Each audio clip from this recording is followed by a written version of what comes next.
अस्सलामुअलैकुम। आज जो टॉपिक हम लोगों ने पढ़ना है वो है पेप्टिक अल्सर का।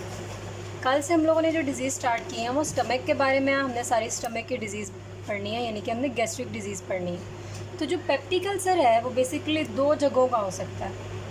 वो आपका स्टमक का भी हो सकता है, वो आपका ड्यूडिनम का भी हो सकता है, जो कि first part of small intestine है। तो पेप्टिक अल्सर बेसिकली होता क्या है? It is the mucosal ulceration of the GIT tract, यानी कि उसमें आपके जो आपका जीआईटी ट्रैक है उसके म्यूकोजा की अल्सरेशन हो सकती है। और अल्सरेशन जो है वो बेसिकली किस जगहों की होती है? एसिड बियरिंग साइट्स की, यानी कि जिन एरिया में आपके एसिड प्रेजेंट होता है उन जगहों की आपके अल्सरेशन हो सकती है। तो आपके जो मेन एरियाज़ होते हैं बॉडी के जहाँ जहाँ पे एसिड प्रेजेंट होता है उनमें नंबर 1 पे आता है स्टमक और नंबर 2 ड्यूडिनम।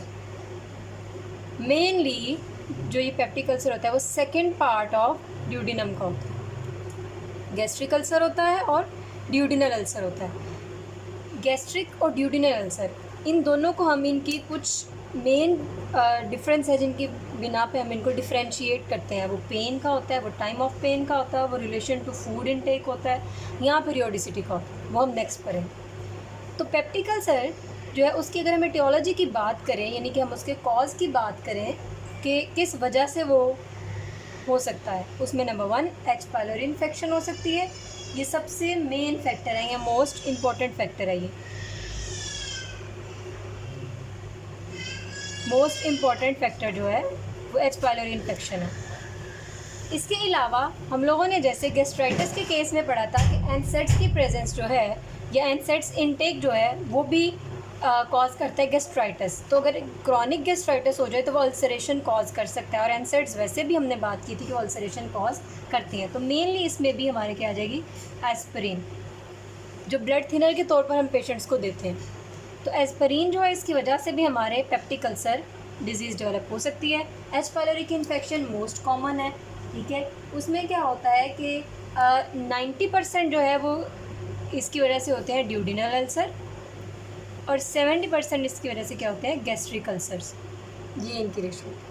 तो एच पायलोरी मोस्ट इम्पॉर्टेंट होता है और मोस्ट कॉमन होता है, और एनसेड्स जो है वो एस्पिरिन जो है उसकी वजह से हो सकता है। अब इसके अलावा अगर हम बात करें कि इसमें हमारी हेरिडिटी जो है, विरासत जो है, वो भी अपना एक रोल प्ले करती है इसकी डेवलपमेंट में।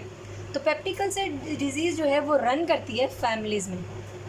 इट टेंड्स, यानी कि अगर जिन के आबाओ अजदाद में कह लें या विरासत में होगा कि उनको स्टमक के प्रॉब्लम रहते होंगे, उनको अल्सर की डिजीज़ होगी, तो आगे उनकी फैमिली में भी रन करेगी। तो it tends to run in families.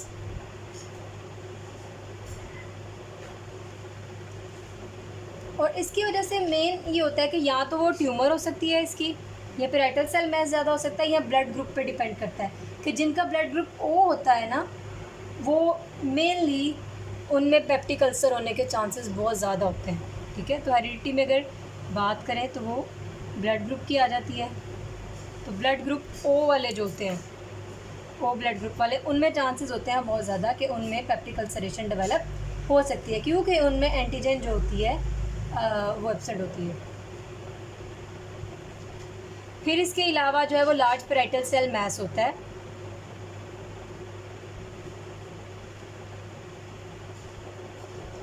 ये भी एक हेरिडिटी फैक्टर है। तो एच पायलोरी, एनसेड्स, हेरिडिटी, और फिर इसके अलावा जो स्मोकिंग करते हैं या अल्कोहल इनटेक,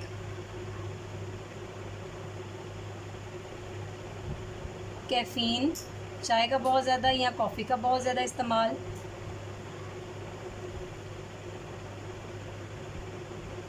तो ये कुछ हमारे कॉजिंग एजेंट्स हैं।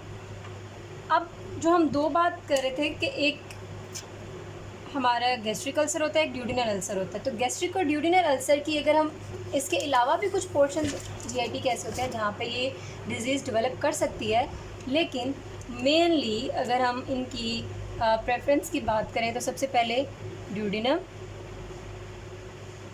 उसमें 90% ये चांसेस होते हैं। फिर स्टमक में आपके जो है ये 90 से 95% तक और ये 80 से 90% तक इसके चांसेस होते हैं। इसके अलावा ये एसोफेगस में भी हो सकता है अल्सर डेवलप, फिर आपका जिजनम में भी हो सकता है। ठीक है, अगर हम इसकी पैथोजेनेसिस की बात करें तो पैथोजेनेसिस में जैसे हमने बात की कि एनसेड्स जो होते हैं वो पेशेंट जिनमें एनसेड्स लेना ज़रूरी होता है या जिनको केले हेडिक होती है और वो उसकी वजह से एनसेड्स ले रहे होते हैं, तो उनमें क्या होता है कि इनिशियल डैमेज होता है उनके म्यूकोजा का।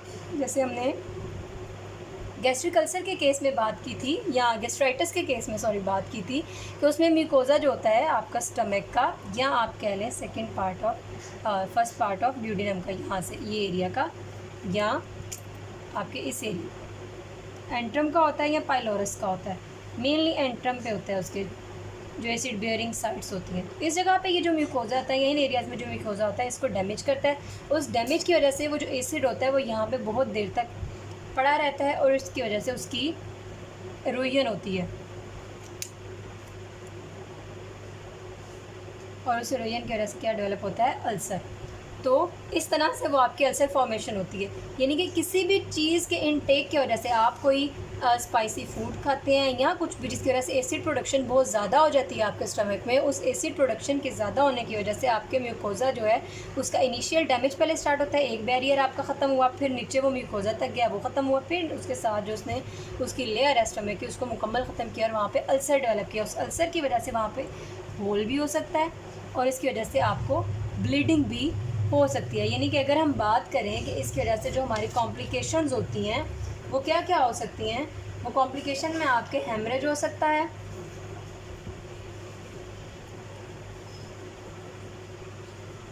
उसमें आपके हेमरेज हो सकता है। इसके अलावा परफोरेशन, जब यहाँ पे सुराख बन जाएगा तो वो परफोरेट कर जाएगा, कहीं से भी कनेक्शन इसका डेवलप हो जाएगा। और पेनिट्रेशन, तो वो उसकी यहाँ से कंटेंट है वो कहीं पे पेनिट्रेट कर सकते हैं, ये एक्सटेंशन हो सकती है इसकी, या इसके अलावा आपके पाइलोरस की ऑब्स्ट्रक्शन हो सकती है। तो ये सारे की इसकी कॉम्प्लिकेशंस हैं।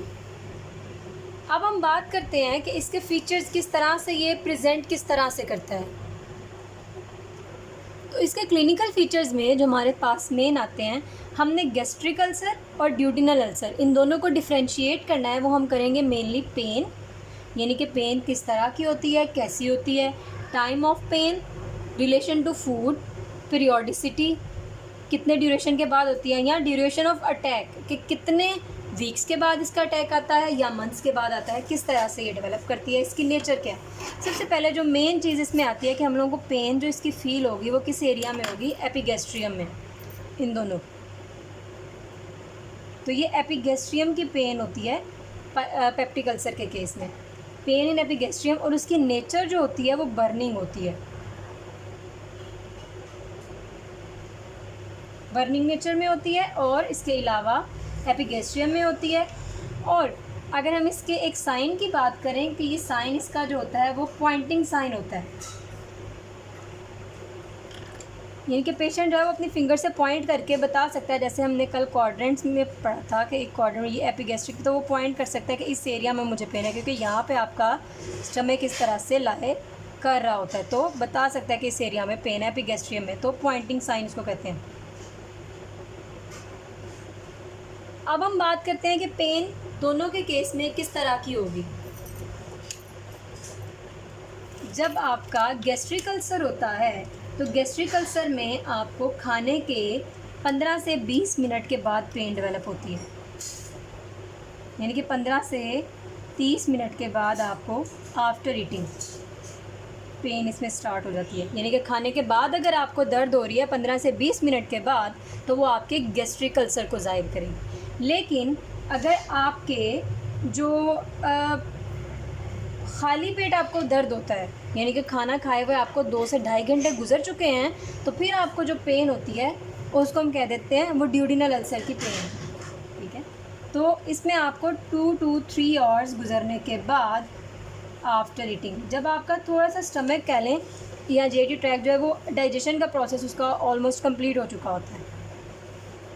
टाइम ऑफ पेन ये है, टाइम ऑफ पेन में अगर हम बात करें तो सून आफ्टर ईटिंग कह सकते हैं, 15 to 30 मिनट जो हम बात करते हैं।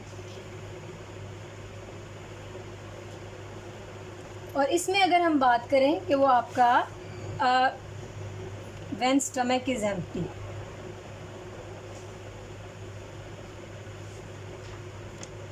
अगर हम रिलेशन टू फूड यानी कि फूड के साथ इसका क्या रिलेशन है कि किस तरह से ये पेन जो है वो कह लें प्रेजेंट करती है, तो खाने के बाद आफ्टर ईटिंग,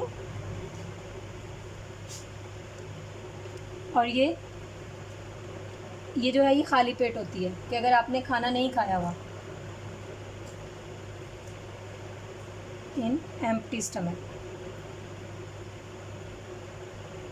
मोस्टली अगर आपको एग्ज़ाम में क्वेश्चन आता है और वो आपको सिनेरियो बेस्ड क्वेश्चन देते हैं तो उसमें आपको वो इनका यही डिफरेंस बताते हैं कि उसको पेशेंट एक आपके पास आया, उसको खाने के बाद इतने देर बाद पेन हुई, या वो कहता है कि वो उसको जो है दर्द 2 से 3 घंटे हो गए तो उसको खाना खाए हुए उसके स्टमक में पेन स्टार्ट हो गई या उसको ये हो गया, तो वो ड्यूडेनल अल्सर को जाहिर करेगा। अगर सून आफ्टर ईटिंग है तो वो गैस्ट्रिक अल्सर है, अगर वो एम्प्टी स्टमक पे है तो वो आपकी ड्यूडेनल अल्सर की पेन है, या खाना खाने के 2-3 घंटे के बाद पेन है तो वो भी आपके ड्यूडेनल अल्सर की पेन है।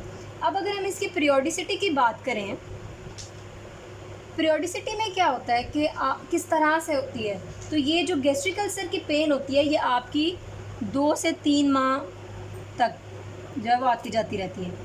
तो जो आपकी ड्यूडेनल अल्सर की पेन होती है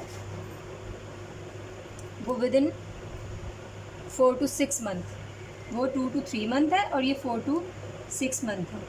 फिर एक और चीज़ इसका जो हम लोगों ने एक मेन इसका फैक्टर है वो वोमिटिंग से है कि इनमें वोमिटिंग किस तरह से इफ़ेक्ट करती है। अगर हम ड्यूरेशन ऑफ अटैक की बात करें तो फ्यू वीक्स, और इसमें अ मंथ और 2, यानी कि खुद से कुछ देर बेहतर हो जाएगी लेकिन फिर दोबारा रिलैप्सिंग होगी। अब वोमिटिंग की अगर बात करें तो गैस्ट्रिक अल्सर के केस में जो वोमिटिंग है वो पेन को रिलीव करती है, it relieves pain in gastric ulcer, vomiting relieves pain of gastric ulcer, ठीक है। जबकि इसमें ये अनकॉमन होती है, इसमें इतना इफेक्ट नहीं होता ड्यूडेनल अल्सर के केस में। अब आपको सिनेरियो वो इस तरह से देगा, एक पेशेंट आपके पास आया है, उसको खाने के फ़ौरन बाद पेन स्टार्ट हुई, फिर उसको वोमिटिंग हुई और वोमिटिंग से उसकी पेन रिलीव हुई, तो आप इसका डायग्नोसिस बनाएं कि ये कौन सी डिजीज़ है। तो आपको पता होना चाहिए कि soon after eating relieves vomiting relieves pain, तो वो क्या होगा, वो गैस्ट्रिक अल्सर है। फिर वो आपसे उसका ट्रीटमेंट पूछ सकता है। नेक्स्ट जो आगे हमने पढ़ना है इसका कुछ और कॉजिंग फैक्टर जो हैं, जिस तरह हमने साथ साथ इसमें पढ़ा कि इसमें फिर और क्लिनिकल फीचर्स जो हैं हमारे, और किस तरह से ये प्रेजेंट कर सकता है। तो टेंडरनेस हो सकती है एब्डोमेन के एरिया में आपके,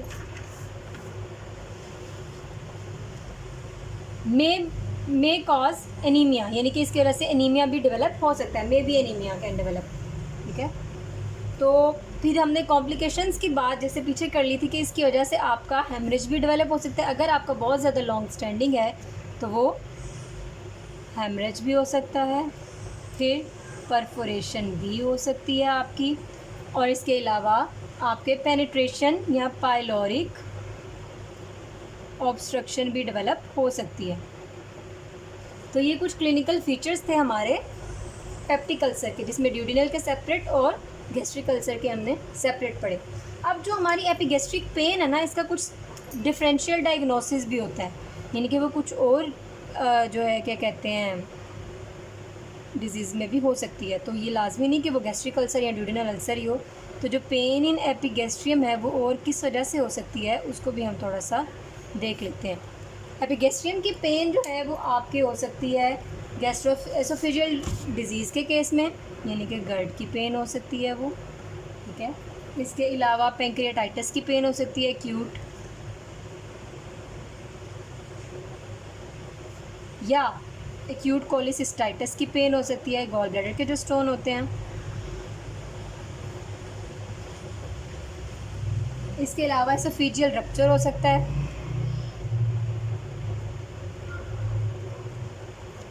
और लास्ट एमआई की पेन हो सकती है। जो हमारा राइट क्रोनरी आर्टरी की होता है हार्ट अटैक, उसकी वजह से डेवलप होता है, उसमें हमें एपिगैस्ट्रियम पेन या आप कह लें स्टमक की पेन से मिमिक करती है। अच्छा जी, अब हम आगे इन्वेस्टिगेशंस के बारे में पढ़ते हैं कि हम कौन कौन सी इन्वेस्टिगेशन इसके लिए करवाएंगे। सबसे फर्स्ट पे आती है एंडोस्कोपी और बेरियम मील। एंडोस्कोपी जो होती है मेनली हम लोग सेकेंड पार्ट ऑफ ड्यूडेनम तक ये परफॉर्म करवाते हैं। एंडोस्कोपी जो है वो हम लोगों को क्या दिखा सकती है, परफोरेशन या उसकी म्यूकोजल इरोजन। ठीक है, अगर हम बात करें बेरियम मील की, तो बेरियम मील हमने सबसे पहले जब एसोफेगस की डिजीज़ पढ़ी तो उसमें बेरियम हारे के केस में हमने बेरियम स्वोलो की टेक्निक पढ़ी थी। यहाँ पे आगे हमारा आ गया बेरियम मील, जो किसके लिए होता है, स्टमक डिजीज़ देखने के लिए, टिल फर्स्ट पार्ट कह लें यहाँ सेकेंड पार्ट ऑफ ड्यूडेनम।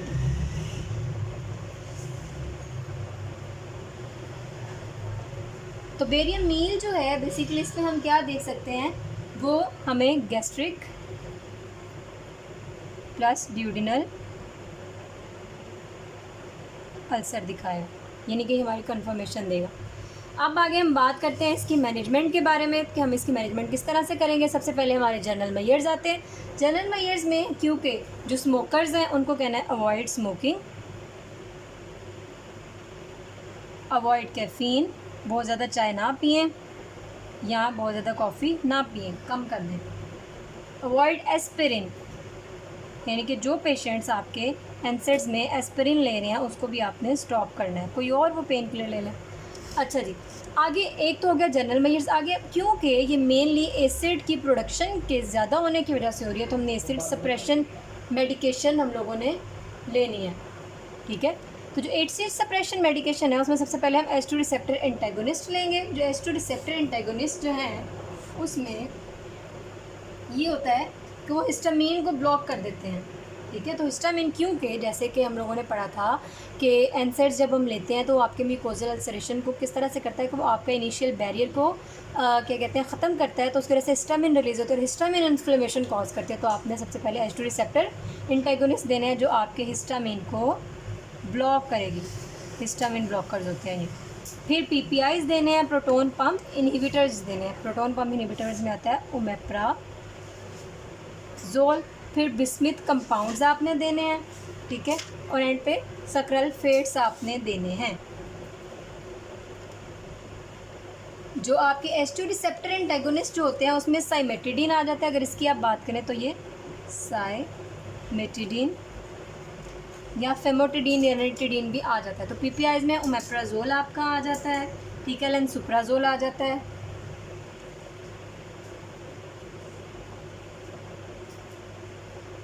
और बिस्मिथ कंपाउंड्स आ जाते हैं हमारे पास। बिस्मिथ कंपाउंड जो हैं वो बेसिकली आपके अल्सर को हील करते हैं। बिस्मिथ प्रोटीन होती है उनमें और वो आपके इसको जो है वो मतलब जैसे वूंड हीलिंग होती है तो वो आपके अल्सर को हील करते हैं। फिर इसके अलावा अल्सनिक आ जाता है जिसको हम सक्राल्फेट्स कहते हैं, ये भी आपके अल्सर के हीलिंग में मदद करते हैं, तो इसे अल्सनिक बोलते हैं, इथील्स अल्सर। फिर एंड पे जो एक ट्रीटमेंट बचता है, अगर इन सबसे जो है वो पॉसिबल नहीं हो रहा या पेशेंट जो है इससे रिकवर नहीं हो रहा तो उसका एंड ट्रीटमेंट जो है हमारा सर्जिकल ट्रीटमेंट होता है। उसमें हम पार्शियल गैस्ट्रेक्टमी करते हैं, यानी कि स्टमक का वो पोर्शन जिसकी वजह से जिस एरिया में बेसिकली अल्सर डेवलप होता है तो हम उसको काट देते हैं, उस एरिया से गैस्ट्रेक्टमी कर देते हैं या वेगोटमी कर देते हैं। वेगोटिक मतलब कि आपने कुछ नर्व फाइबर्स जो होते हैं वेगस नर्व के जो सप्लाई करती है आपके इसको GIT को या स्टमक को, उनको वेगस नर्व को आपने काट देना होता है। ठीक है, तो ये होता है इसका सर्जिकल ट्रीटमेंट। तो आज के टॉपिक जो हम लोगों ने पढ़ा वो पेप्टिक अल्सर के बारे में था। पेप्टिक अल्सर दो तरह का होता है, ड्यूडेनल अल्सर और गैस्ट्रिक अल्सर, और उन दोनों का हमने डिफरेंस पढ़ा। फिर हमने उसकी इन्वेस्टिगेशंस, क्लिनिकल फीचर्स, मैनेजमेंट के बारे में पढ़ा। उम्मीद है कि आपको समझ आ गया होगा। ओके, अल्लाह हाफिज़, अस्सलाम वालेकुम।